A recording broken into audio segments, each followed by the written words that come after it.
Hello, my name is Dante Renee, and welcome to the 10 Room Bizarro YouTube page, where I talk about films that I believe need to be talked about more. Like tonight's film, Turn On with Kelly Nichols. That's Turn On with Kelly Nichols, right there. And this is directed by Lawrence Talbot, the same guy that directed Silk Satin Sex, which I recently looked at on this YouTube page, very recently in a two-part video. Now, it's very obvious, by the way, that this director did Turn On with Kelly Nichols as well. And this is from 1984. Why do I say it's very obvious? It's very obvious because there is a very definite style between these two films, Silk Satin Sex and Turn On with Kelly Nichols. There's a definite style. And there's even shared music, shared soundtrack. It's beautiful because it's proof that hardcore X-rated cinema is actually something, that there's actually something going on. When you can tell a director's style in hardcore cinema, that is proof. That's proof that there's something well beyond modern porno types of stuff. And it's pretty special when you know that there is cinema happening here, because you could show me this and it's the same guy. This must be the same maker of this film. Now, this is from 1984. Silk Satin and Sex was from 1983, so this is 1 year later. And Kelly Nichols, a very prominent star in the golden age, and she is in tons of stuff that have been on this YouTube page. We also have Taja Ray in here, who I love. Sharon Kane, you know her from Babyface and a host of other things. And yeah, those are some of the stars. And then some faces I've never seen before, male and female, and one couple in particular. Now, this is what you would call within the subgenre a white coder. A white coder. What's a white coder? Now, a white coder, I guess, generally is kind of playing off of as being an educational type of film, like something that is supposed to enlighten you erotically. It's supposed to. It's kind of taking. It's a hardcore film that's taking the form of an educational type of film, okay? A how-to type of film for couples or something, right? But you're quickly going to find out that this is completely different than anything that you would expect within the classification of white coder. Okay, you might see my eyes divert here, and I have because I have some notes, and okay, folks, so that was one of the rare edits right there because I misplaced the notes. I thought I had the notes right here, so let's move on. The beginning of this film has kind of this cropped circle. It's something with the opening credits that will be mimicked in the closing credits of the film in kind of a flashlight, micro budget flashlight, yet extremely stylistic view of credits. And it's not the same as the opening credits, which are almost in the flashlight realm, but they're cropped almost like a flashlight, but in reverse, almost dark. There is a hazy vibe to this whole film, minus one sequence of the film, which I will mention a little bit later. The music of this film definitely shares some music with Silk, Satin, and Sex, but I gotta tell you something, the music of this film, holy moly, this stuff is insane because there's very little, um, well, I don't want to say, so, okay, spacey, galaxy, mysterious music, new age, guitar, mystical, and ambient. I have this album of ambient Halloween music that I purchased about 3 years ago, and there are elements of the sound of that album, which is a modern album, that I hear in the score of Turn On with Kelly Nichols from 1984.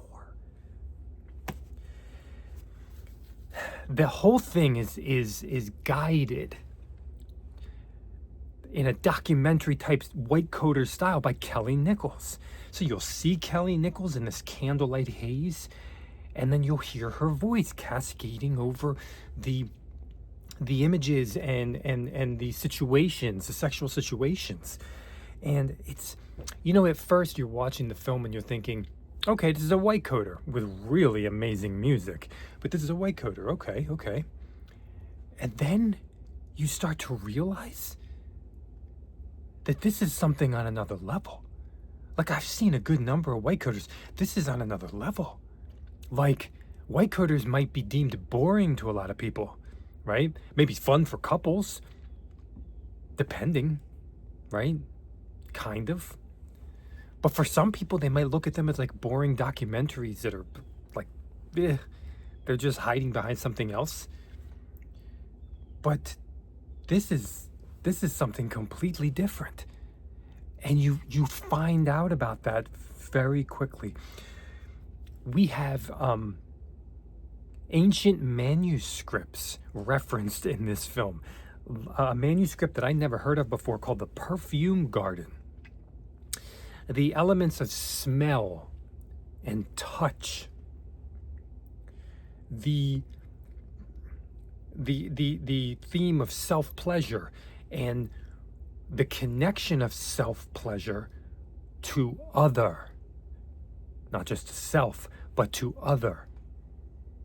And we have art pieces, actual photographs from ancient tomes and art pieces from all over the world.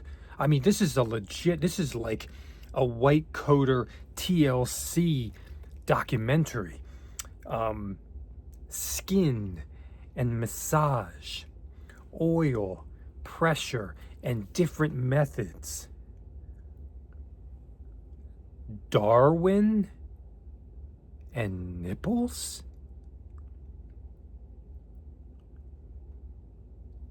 There's a quote from Darwin about nipples that I never knew about. And then if a quote from Darwin is being spoken, Kelly Nichols kind of drops out and then a male voiceover happens for the quote, playing Darwin. Here's a quote from the film. "Play her nipples and in time she will sing for you." I think that was the quote. "Play her nipples and in time she will sing for you." What? Wow. There's a big theme in this film about old age.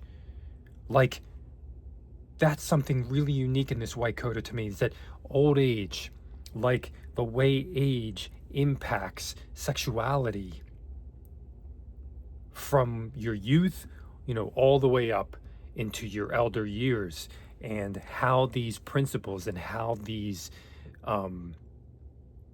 educational sexual principles apply to you in various age groups. Now, fellatio and cunnilingus, of course. Something called the locking method, which I never heard it called that before, but Sting from the Police might be interested. Also, how-tos on intercourse, but in different ways. How about this factoid? I mean, maybe you'd say, Dante, that's no duh, but humans are the only species that face each other during copulation? Are you serious? Like, I didn't know that? or maybe I did, but it just didn't hit home with me.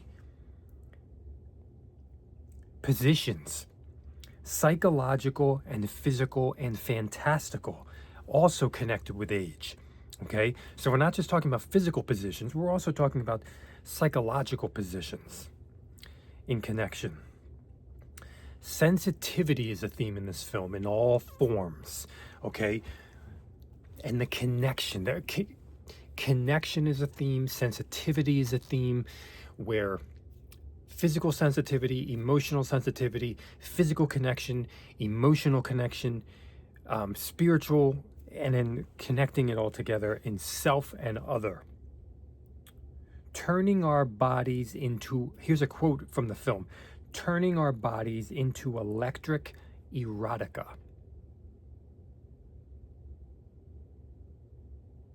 Wow.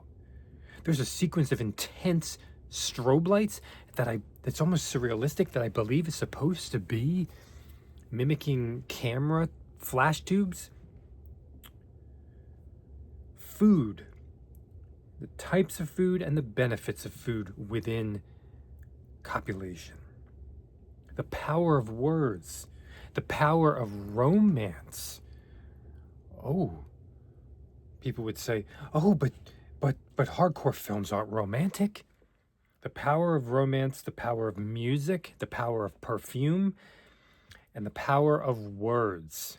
Words are given an emphasis over any other type of aphrodisiac from Aphrodite. Benoit balls. A sequence with a car that's the only sequence in the entire film that changes the cinematography.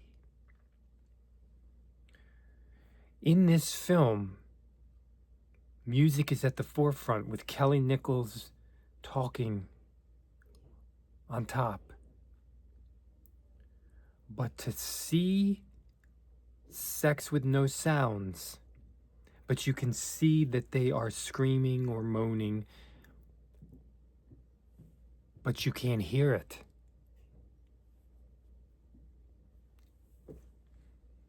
There's something very powerful about that.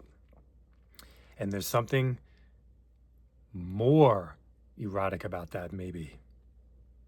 It looks more real. The thing about this movie that really floors me is this is actually educational. Like, you can have a notepad here and be taking notes. Like, you will learn things that you've never heard before.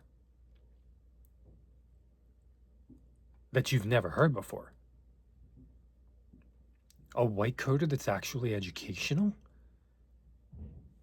What's happening here? This is crazy. What is this? Wow. So, turn on with Kelly Nichols, and then, of course, just like how climactic Silk, Satin, and Sex was by Lawrence Talbot, the other movie, where it was like the best sex scene in the whole film. Here, at the close, we have no more pieces of positions from various couples. Now, we have more of a congealed experience with our teacher, Kelly Nichols. Wow. This is something. And did I mention Taja Ray is amazing? You know, this film too, it kind of has a teasing quality to it, where it really takes its time in its 79 minutes.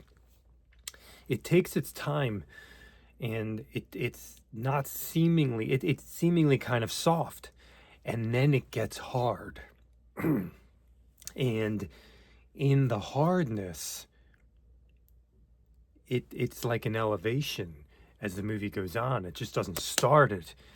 It gets more and more explicit, more and more hardcore.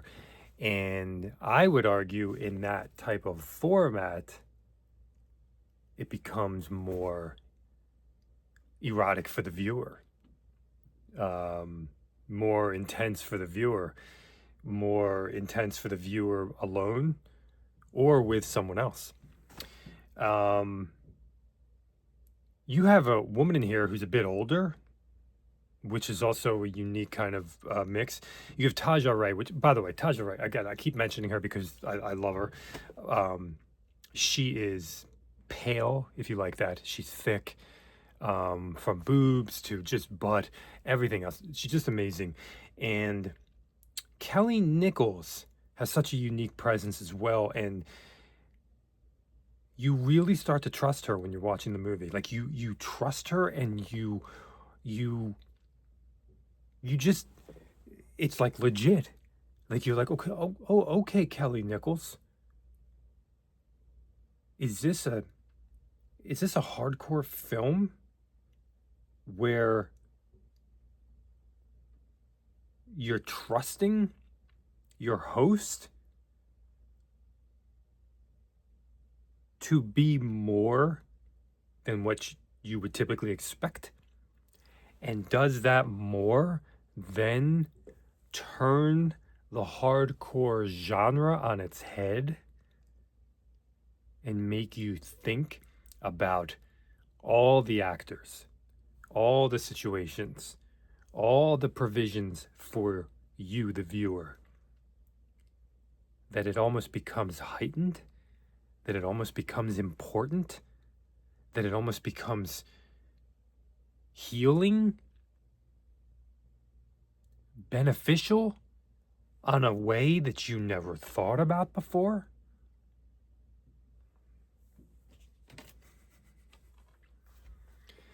Hazy galaxies of white coder electricity.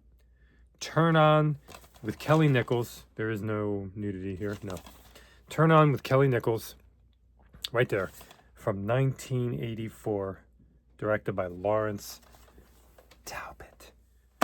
Thank you so much for watching the 10 Room Bizarro YouTube page, where I talk about films that I believe need to be talked about more, like Turn On with Kelly Nichols. As long as I can keep talking, I will keep doing this. Thank you so much, everybody, and have a great night.